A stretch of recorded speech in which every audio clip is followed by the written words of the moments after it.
When I opened the door to my late wife's room, I didn't recognize it. Not the walls, not the furniture, not even the smell. Everything that once held her presence was gone. And standing behind me, my daughter-in-law said, "We thought it was time for a change. We're staying here now." That was the moment I realized.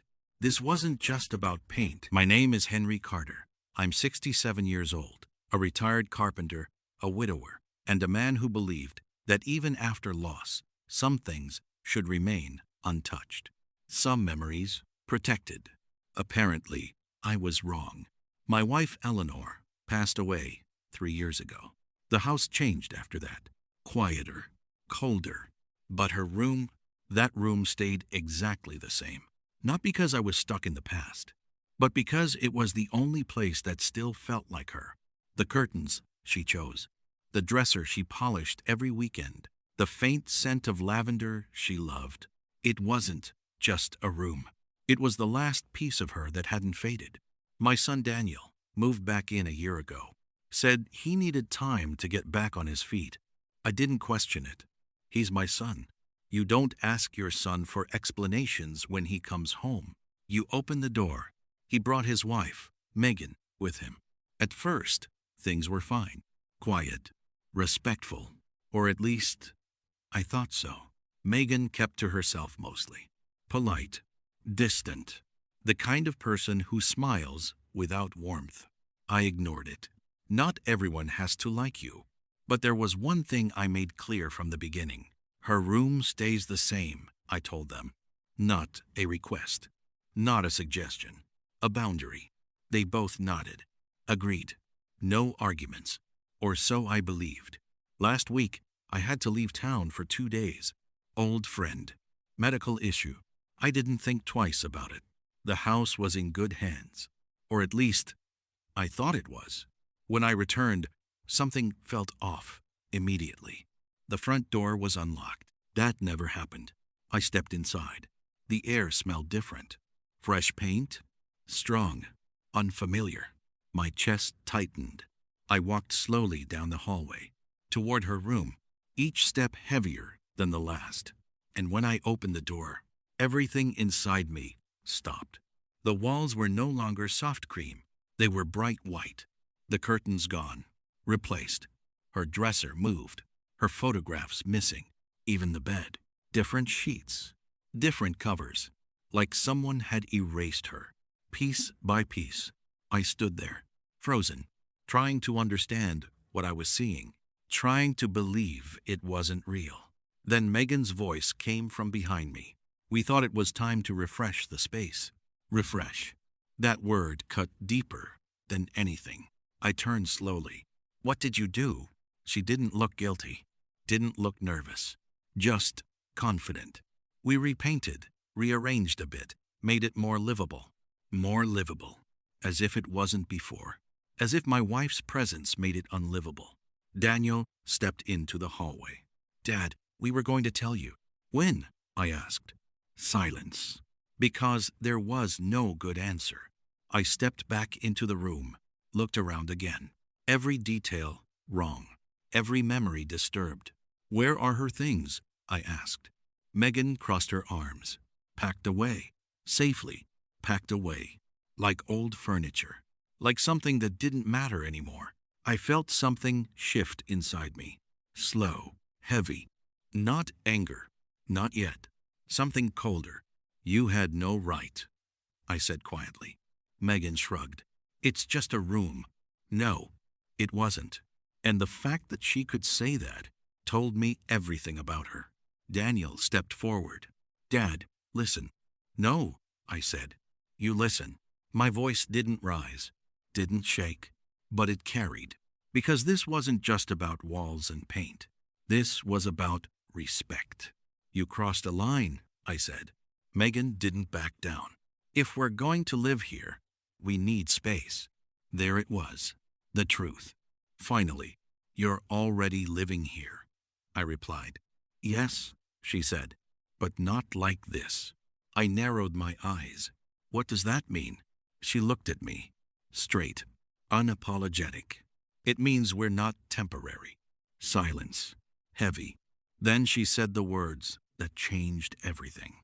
"We're staying permanently." My heart slowed. Not sped up, slowed. Because when something hits deep enough, everything else quiets. Daniel didn't speak, didn't correct her, just stood there. And in that moment, I understood. This wasn't her decision alone. This was both of them. Planned, discussed, agreed. "You should have asked," I said. Megan shook her head. "No," she replied. "We needed to act. Act. Like this was urgent, necessary. Like my wife's memory was an obstacle." I looked around the room one last time and realized something else. This wasn't just a change. It was a message, a statement. They weren't just making space. They were taking it, slowly, quietly, until there was nothing left for me. I turned toward the door, walked out, not because I was done, because I wasn't. Because sometimes you don't react immediately. You step back, you think, you understand. Because whatever this was, it wasn't over, not even close. And as I stood in the hallway, hearing them talk behind me like nothing had happened, I made a decision. If they thought they could erase my wife's memory and take over my home, they had no idea what I was about to do. I didn't argue with them that night. That surprised them. I could see it in the way Megan kept glancing at me, waiting for a reaction that never came. But reacting immediately would have been a mistake, because anger gives people control. And I wasn't about to give them that. Instead, I stepped outside, sat on the old wooden bench Eleanor and I used to share in the evenings. The air was quiet, still, but my mind, sharp, focused, because now I understood something clearly. This wasn't about a room. This was about control. And they had just made their first real move. I stayed out there for a long time, thinking, replaying everything. The way Megan spoke, the way Daniel stayed silent, the way they didn't even try to hide it. Then something else clicked. They weren't testing boundaries. They were assuming ownership. That meant one thing. This had been planned. Not just the repainting, everything. When I went back inside, the house felt different. Not just physically, emotionally.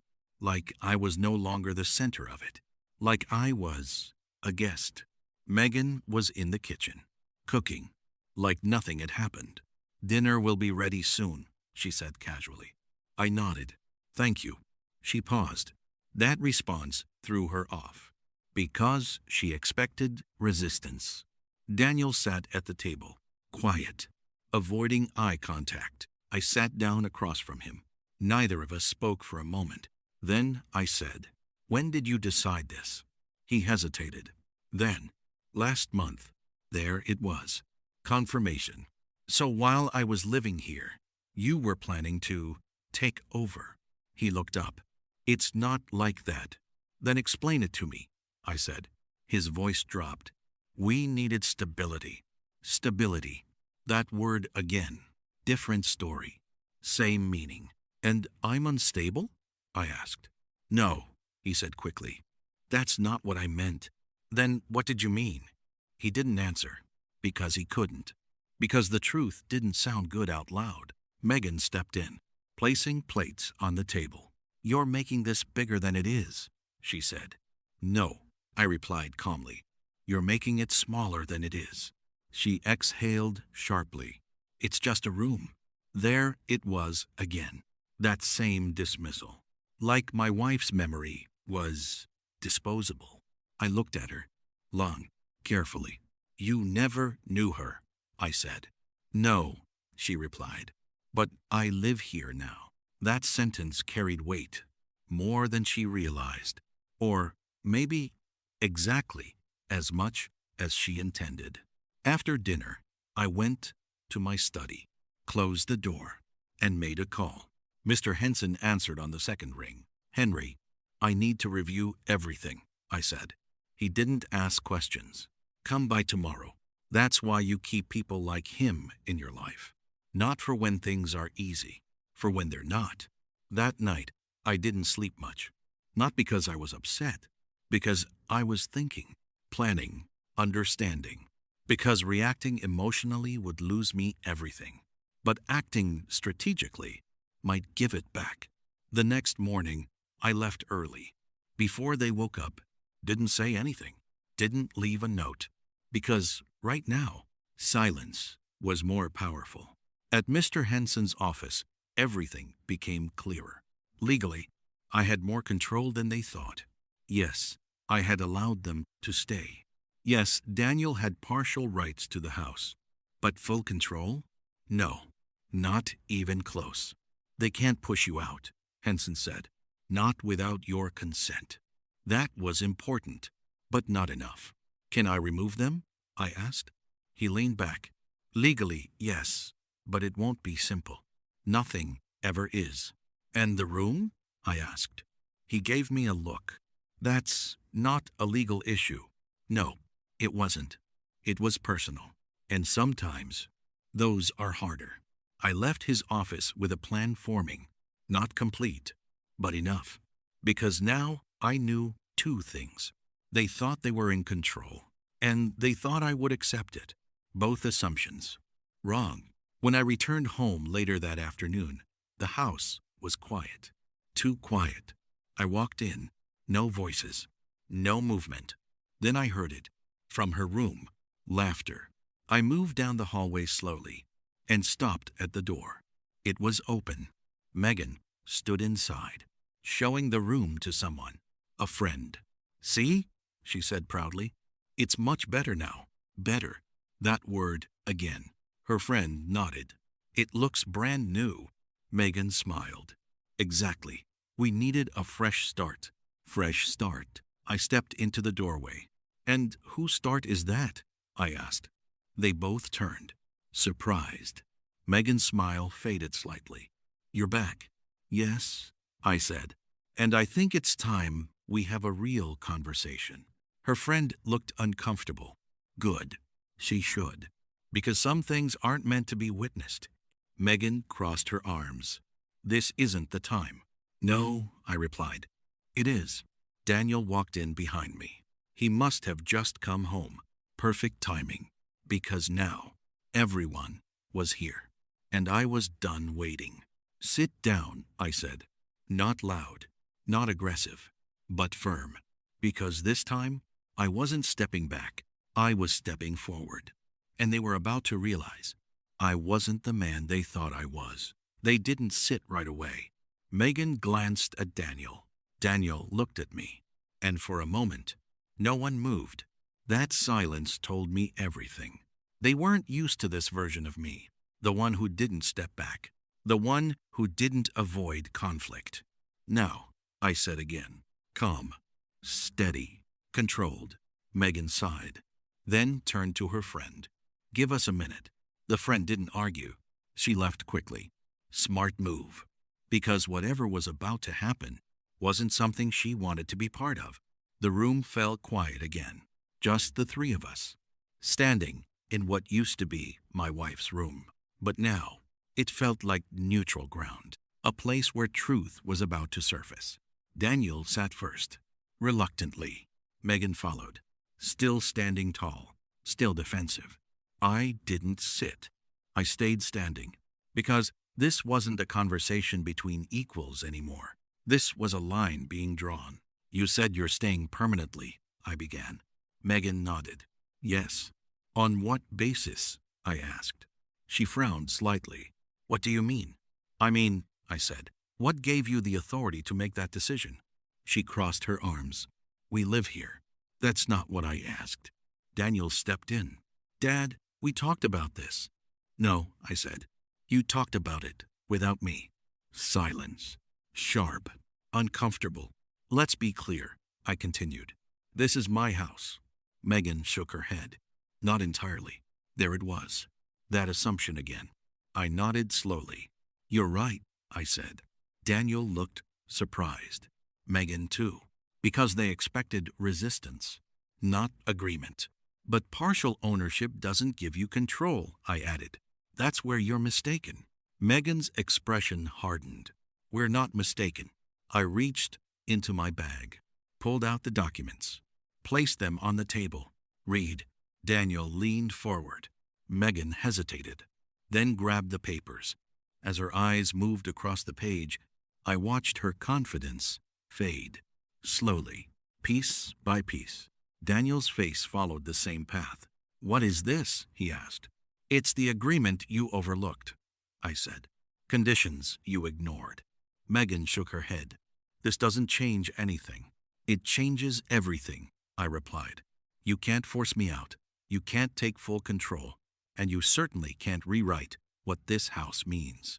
Silence again, but this time different, heavier, because now they understood. They hadn't won, not even close. Daniel looked up at me. "Dad, we didn't know." "You didn't ask," I corrected. Megan slammed the papers down. "This is ridiculous." "No," I said calmly. "What's ridiculous is thinking you could erase my wife's memory and expect me to accept it." Her voice rose. "It's been 3 years." That hit hard, but I didn't react. Not the way she expected. "And that gives you the right?" I asked quietly. She didn't answer, because there was no answer. Just justification. And justification doesn't equal permission. Daniel rubbed his face. "We just wanted to move forward." "Forward doesn't mean forgetting," I said. "It doesn't mean replacing." Megan stood up, frustrated now. "We can't live in a museum." That word echoed. Museum, like Eleanor's memory, was something outdated, something to be removed. I stepped closer. "And I won't live in a house where she's treated like she never existed." That was it. The line, clear, unbreakable. Silence filled the room. No one spoke, because now there was nothing left to hide. Then Megan said it, the same words, again. "If that's how you feel, maybe you shouldn't stay here." There it was, out in the open. No more pretending. Daniel looked at her. "Stop." But she didn't, because this was her final move, her attempt to push, to force, to win. I looked at her, calm, steady. "You've already said that," I replied, and it didn't work then either. Her expression tightened. "You can't stop us." I smiled slightly, not out of humor, out of certainty. "I don't have to," I said. That confused her. Good, because now it was my move. I picked up the documents, turned toward the door. Daniel stood quickly. "Where are you going?" I paused, looked back at him. "To do what you should have done from the beginning," I said. "What?" "Make a decision." Megan scoffed. "You already made one." I met her eyes. "No," I said. "You did." And then I walked out, because sometimes you don't win by arguing. You win by acting. And they still didn't understand something important. This wasn't about staying. It wasn't about control. It was about respect. And if they couldn't give it, then I would take back everything they thought they had. By the time I reached the front door, my decision was already made. And this time, there would be no second chances. By the time I stepped out of the house, I wasn't angry anymore. Anger fades. Clarity doesn't. And for the first time since I opened that door to Eleanor's room, I was completely clear. This wasn't about the past. It was about the present and the future they were trying to take from me. I didn't go far, just drove straight to Mr. Henson's office again. He looked up when I walked in. "You've decided," he said. I nodded. "Yes." He closed the file he was working on. "Tell me." I sat down, took a breath, and said the words that changed everything. "I want my house back." No hesitation, no doubt, just decision. He studied me for a moment, then nodded. "All right. That's why you keep the right people in your life. No questions, just action." The process wasn't instant. Nothing like this ever is. But it was solid. Legal notices, formal challenges, clear documentation, everything done properly. Because if you're going to take something back, you do it the right way. 3 days later, the papers were delivered. And that's when everything started to shift. Daniel called first, panic in his voice. "Dad, what is this?" "You've read it," I said calmly. "We thought." "I know what you thought," I interrupted. "That's the problem." Silence. Then, "You're serious?" he asked. "Yes." Another pause. "Where are we supposed to go?" That question should have made me hesitate. It didn't. "Wherever you plan to go after taking full control," I replied. "The truth isn't always kind, but it's always necessary." Megan came on the phone next. Angry. Sharp. "You're overreacting." "No," I said. "I'm responding." "You're throwing us out over a room?" There it was again. That same misunderstanding.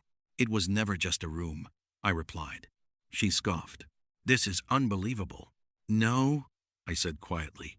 "What's unbelievable is that you thought I wouldn't notice." Silence. Heavy. Real. Then she said, "We're not leaving." I almost smiled, because she still didn't understand. "Yes," I said. "You are." I hung up. No more discussion. No more debate. Because this wasn't a conversation anymore. It was a process. And the process had already started. A week later, I returned to the house. Not alone. Mr. Henson was with me, along with a legal officer. Everything documented. Everything official. The door opened. Daniel stood there, tired, worried. Megan behind him, still defiant, still unwilling to accept reality. "This isn't necessary," she said immediately. "It is," Henson replied, calmly. We stepped inside. The house felt different again. Not taken, not lost, just waiting. Like it knew something was being set right. Daniel looked at me. "Dad, we can fix this." I met his eyes. "You had that chance." Megan stepped forward. "This is your family." I nodded. "Yes, and that's why this hurts," I said. Not anger, not bitterness, just truth. Because this wasn't easy, but it was necessary. The officer spoke, gave them time, instructions, next steps, formal, clear, final. Megan didn't argue this time. She couldn't, because this wasn't emotional anymore. It was legal, and facts don't bend. Daniel packed quietly. No resistance, no excuses, just silence. That was harder to watch than anything, because silence means understanding, and understanding means it's too late. A few hours later, they were gone, just like that. The house was quiet again, but this time it felt right, not empty, not cold, just mine.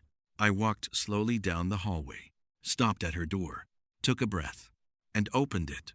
The bright white walls were still there, the new curtains, the changed space. But it didn't matter, because now I could restore it, piece by piece, memory by memory. Not because I was stuck in the past, but because some things deserve to be preserved, respected, protected. I stepped inside, ran my hand along the wall, and for the first time since all of this started, I felt peace. Weeks later, the room was back. Not exactly the same, but close enough to feel her again. Daniel visits sometimes, alone, quiet, trying, and I let him. Because mistakes don't have to be the end, but they do have consequences.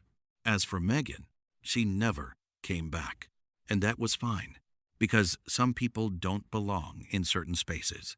Not physically, not emotionally. One evening, sitting in that restored room, I thought about everything that happened, and I realized something simple. People don't take what you protect. They take what you allow. And the moment I stopped allowing it, everything changed. The end.